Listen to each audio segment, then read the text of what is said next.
Literally in the middle of nowhere in the Warwickshire countryside, you find this Shangri-La for motoring enthusiasts, caffeine and machine. And I mean, any given day you walk outside and it's just this eclectic mix of heritage and super cool street cred cars. We have the Aston Martin DB11. I think it could be the perfect combination of both. Let's find out.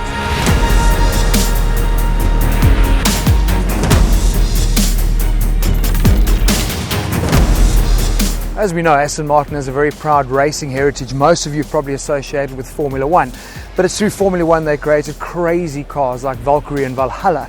But in actual fact, they've got a very successful GT and endurance racing program. I think the highlight for them would have been 2017 when they won the Le Mans 24-hour race. So they've now set up a new facility at Nürburgring, the Aston Martin Racing Development Centre.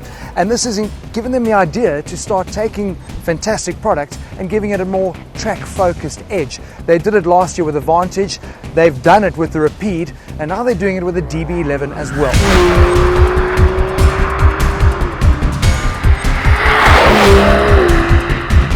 I always start with a smile when I think about the fact that I'm driving in a 5.2 litre twin-turbo V12. I just love the fact that they continue to produce this engine. It is amazing. And if you are after a DB11 in V12, guys, it is going to be the AMR. This is what has replaced the previous model. There's still the V8 in the model lineup, but this is it. DB11 V12. It's AMR spec only.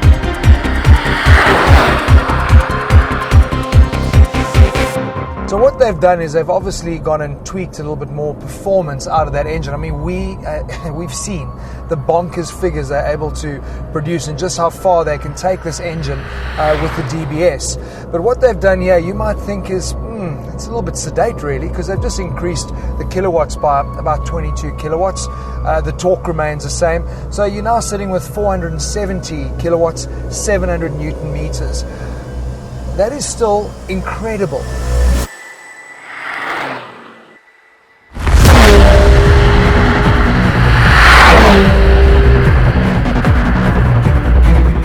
Behind the wheel, it's what you've come to expect from Aston Martin. Driving position is fantastic, really comfortable, luxurious. What they've done inside the cabin is to take away all those shiny bits and replace them with more carbon fiber and darker trim.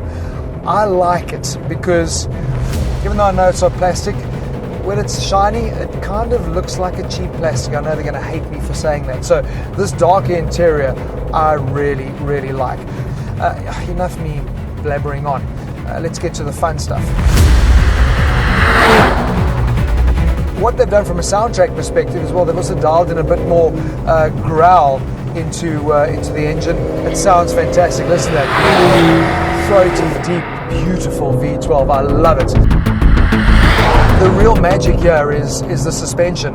It's got double wishbones up front, multi-link at the rear, and adaptive dampers, and that's what gives this car this amazing GT personality. You can cruise by and basically any road condition it's only too happy to absorb, but it's when you put it into sport mode, Sport Plus, that other personality comes out.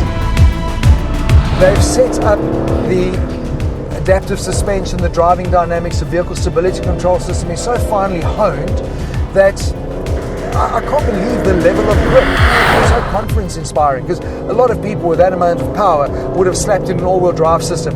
I love the fact that I'm driving it off the rear because like that, little adjustments on the steering, so easy to modulate and point this fairly big GT exactly where you want it. So good job on that. So they've really got that sorted out.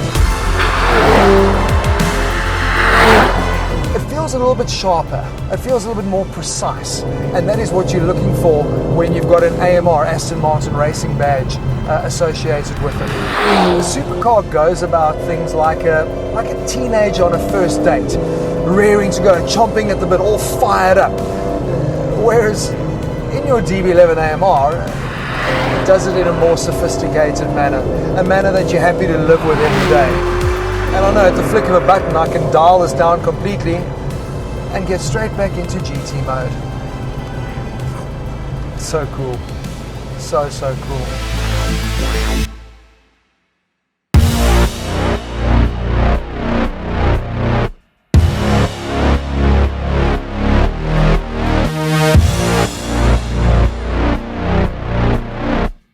is different? Well, looking at it, it still looks really amazing. The telltale giveaway signs, gone is all the chrome and the bling, replaced instead with moodier dark trims and a lot of carbon fiber. With the exception of their heritage cars, the generation of Aston Martins that I grew up with, I wasn't really a massive fan of. But you know, having spent considerable time recently driving their GTs, wow, they have hit the sweet spot, producing cars that look beautiful and also now damn good to drive. And what you have with the DB11 AMR is a car that delivers supercar performance figures, but it does it in such a refined, luxurious manner. And what always impresses me with this is just how broad that base of appeal and usability ultimately is. And I know that was critical for Aston. They knew they could get more out of the V12, but they didn't want to lose the core value of the DB11, which was a GT. But, and here is a massive but, and it's a personal but, I think they can go a lot crazier with AMR as a sub-brand. It feels like they've dipped a toe in when they should have jumped all in by being wild and crazy and louder and more in your face. I know they're going to tell me that when we bring out our mid-engine supercar, the Vanquish, we're going to appeal to that market. But I think AMR as a core racing brand has a lot more to deliver for Aston Martin.